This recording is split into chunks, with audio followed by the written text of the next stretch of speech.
नमस्कार दोस्तों, मैं प्रदीप कुमार सिंह जिंदगी तेरा शुक्रिया में आप सभी का बहुत बहुत स्वागत करता हूं। दोस्तों, हम सभी का निर्माण हमारी परवरिश के अनुसार होता है। जैसी हमारी परवरिश होती है हम वैसा बनते हैं। और आज की कहानी मेरी इस बात को सही साबित करेगी।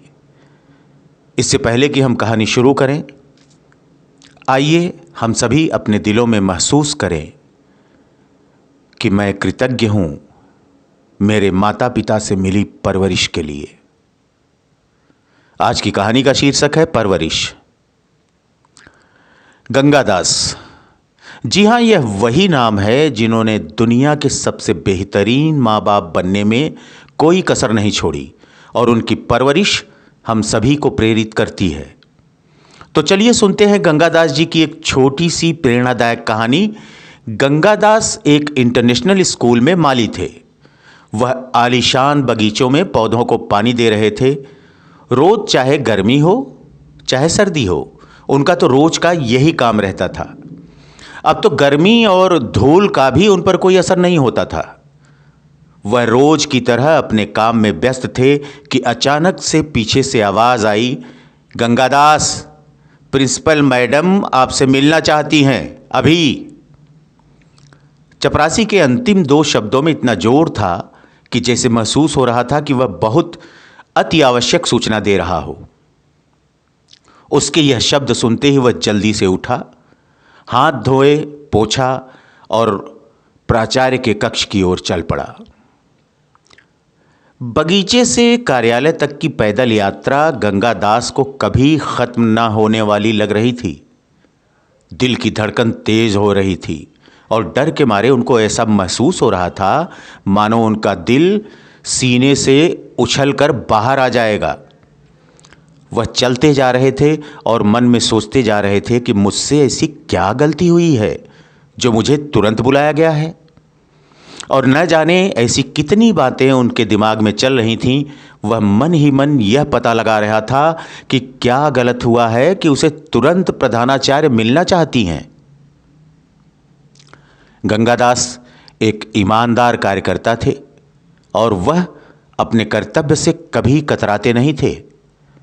आखिरकार वह मन ही मन बहुत कुछ सोचते सोचते प्रधानाचार्य की ऑफिस तक पहुंच ही गए और उन्होंने दरवाजे पर दस्तक देते हुए कहा, मैडम, आपने मुझे बुलाया? प्रधानाचार्य ने अपनी भारी भरकम आवाज के साथ उन्हें अंदर आने को कहा। उनकी आवाज से वह और भी घबरा गए। उनका व्यक्तित्व तो बहुत ही रुआबदार था। उनके सफेद और काले रंग के बाल एक फ्रेंच गांठ में बड़े करीने से बंधे हुए थे। एक डिजाइनर साड़ी पहने हुए वह बड़े ही शांत दिखाई दे रही थीं। बहुत ही क्लासिक चश्मा उनकी नाक के पुल पर टिका हुआ था और मेज पर रखे एक कागज की ओर उन्होंने इशारा किया और कहा, इसे पढ़ें। गंगादास ने अपने कांपते हाथों से उस कागज को पकड़ा और बड़े ही नम्र भाव से उन्होंने कहा, मैडम, मैं एक अनपढ़ व्यक्ति हूं, मैं अंग्रेजी नहीं पढ़ सकता। महोदया, अगर मैंने कुछ गलत किया है तो कृपया मुझे क्षमा करें, मुझे एक और मौका दें। मेरी बेटी को इस स्कूल में मुफ्त में पढ़ने देने के लिए मैं हमेशा आपका ऋणी हूं और ऋणी रहूंगा। मैं अपने बच्चे के लिए ऐसा जीवन कभी सपने में भी नहीं सोच सकता था। वह कांपता हुआ फूट फूट कर रोने लगा। प्रधानाचार्य ने बहुत ही शांत आवाज में कहा, रुको, तुम बहुत सोचते हो। हमने तुम्हारी बेटी को अनुमति दी क्योंकि वह बहुत उज्जवल है और तुम हमारे ईमानदार कार्यकर्ता रहे हो।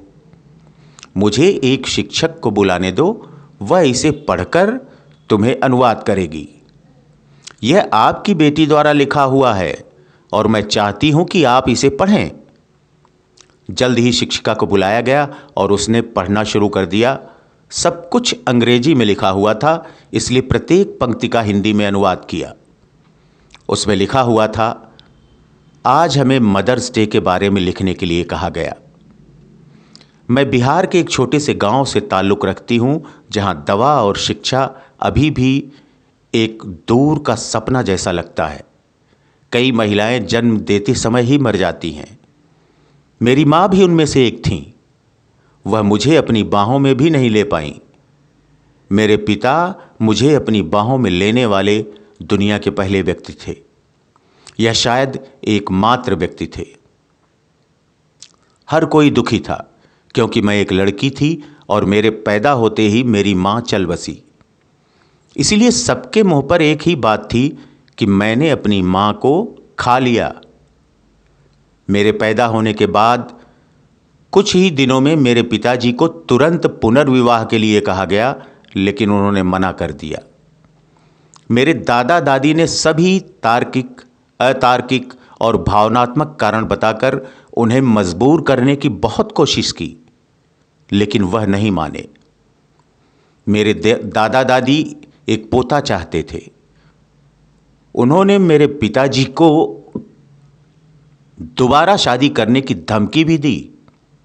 उन्होंने मेरे पिताजी से कहा कि अगर उन्होंने दोबारा शादी नहीं की तो उनको जायदाद में से कोई हिस्सा नहीं दिया जाएगा। उन्होंने सब कुछ छोड़ दिया।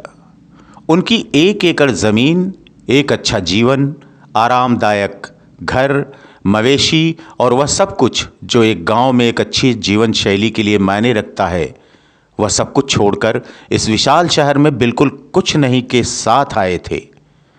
उस समय उनके पास कुछ था तो सिर्फ मैं उनकी बाहों में थी। जीवन कठिन तो था, फिर भी उन्होंने दिन रात कड़ी मेहनत की, मुझे कोमल प्यार और अत्यंत देखभाल के साथ पाला। अब मुझे समझ में आया कि अचानक उनकी सब चीज़ों के प्रति अरुचि क्यों हो गई। जिन्हें मैं खाना पसंद करती थी तो खाते खाते थाली में केवल एक टुकड़ा बचा रहता था। तब वह कहते थे कि उन्हें खाने से नफरत है और मैं इसे यह सोचकर ख़त्म कर दूंगी कि उन्हें यह पसंद नहीं है। लेकिन जैसे जैसे मैं बड़ी होती गई, मुझे इसका कारण और बलिदान क्या है इसका एहसास हुआ। उन्होंने मुझे अपनी क्षमता से ज़्यादा संभव सुविधाएं दी। इस स्कूल ने उन्हें एक आश्रय, सम्मान और सबसे बड़ा उपहार दिया, उनकी बेटी को प्रवेश। अगर प्यार और देखभाल एक माँ को परिभाषित करती है तो मेरे पिता उसमें फिट बैठते हैं। अगर करुणा एक माँ को परिभाषित करती है तो मेरे पिता उस श्रेणी में भी फिट बैठते हैं। यदि त्याग एक माँ को परिभाषित करती है तो मेरे पिता उस श्रेणी में भी फिट बैठते हैं। अगर माँ प्यार, देखभाल, बलिदान और करुणा से बनी है तो मेरे पिता इस पृथ्वी पर सबसे अच्छी माँ है। मैं अपने पिता को पृथ्वी पर सबसे अच्छे माता पिता होने की कामना करना चाहती हूँ। मैं उन्हें सलाम करती हूँ और गर्व से कहती हूँ कि इस स्कूल में काम करने वाला मेहनती माली मेरे पिता हैं। मुझे पता है कि मेरी शिक्षक द्वारा इसे पढ़ने के बाद मैं इस परीक्षा में असफल हो सकती हूँ, लेकिन यह एक बहुत ही छोटी कीमत होगी जो मेरे पिता के निस्वार्थ प्रेम के लिए चुकानी होगी। यह अनुवादक खत्म होते ही कमरे में एक कर्कश सन्नाटा था और उस सन्नाटे में सिर्फ गंगा दास की नर्म सिसकियां ही सुनाई दे रही थीं। कठोर धूप भी उनके कपड़ों को पसीने से नहीं गीला कर सकती थी, लेकिन उनकी बेटी की कोमल बातों ने उनके सीने को आंसुओं से भिगो दिया था। वह हाथ जोड़कर वहीं खड़ा था। उसने शिक्षक के हाथ से कागज लिया, उसे अपने दिल के पास रखा और सिसकने लगा। यह सब कुछ देखते हुए प्रिंसिपल उठी। उन्होंने गंगा दास जी को बैठने के लिए एक कुर्सी दी और पीने के लिए एक गिलास पानी दिया और कुछ कहा, लेकिन अजीब तरह से उनकी आवाज़ की एक आश्चर्यजनक गर्मजोशी और मिठास पर कब्जा कर लिया। गंगादास, आपकी बेटी को इस निबंध के लिए 10 में से 10 अंक दिए गए हैं। यह इस स्कूल के इतिहास में अब तक का लिखा गया सबसे अच्छा निबंध है। हम कल एक भव्य कार्यक्रम कर रहे हैं और पूरे स्कूल प्रबंधन ने आपको प्रमुख के रूप में आमंत्रित करने का फैसला किया है, कार्यक्रम के अतिथि के रूप में। यह उन सभी प्यार और बलिदान का सम्मान करने के लिए है जो एक पुरुष अपने बच्चों को पालने के लिए कर सकता है। यह दिखाने के लिए कि आपको एक आदर्श माता पिता बनने के लिए एक महिला होने की आवश्यकता नहीं है। और सबसे महत्वपूर्ण बात यह है कि आप में अपनी बेटी के दृढ़ विश्वास को मजबूत करना, उसकी सराहना करना, स्वीकार करना, उसे गर्व महसूस कराना, पूरे स्कूल को गर्व महसूस कराना है कि हमारे पास पृथ्वी पर सबसे अच्छे माता पिता हैं, जैसा कि आपकी बेटी ने कहा है। आप एक सच्चे माली हैं जो न केवल बगीचों की देखभाल कर रहे हैं बल्कि अपने जीवन के सबसे कीमती फूल को इतने सुंदर तरीके से पोषित कर रहे हैं। तो गंगादास जी, क्या आप इस कार्यक्रम में हमारे मुख्य अतिथि बनेंगे? दोस्तों, बच्चे दर्पण की तरह होते हैं। हमारे लाख छिपाने की कोशिश के बावजूद भी एक बच्चे में सच को समझने की अनोखी योग्यता होती है। तो दोस्तों, आज के लिए बस इतना ही। कैसी लगी मेरी ये कहानी अवश्य लिखिएगा कमेंट बॉक्स में जाकर। यदि कहानी अच्छी लगी हो तो प्लीज़ मेरे इस चैनल ज़िंदगी तेरा शुक्रिया को लाइक करना, सब्सक्राइब करना और शेयर करना नहीं भूलिएगा।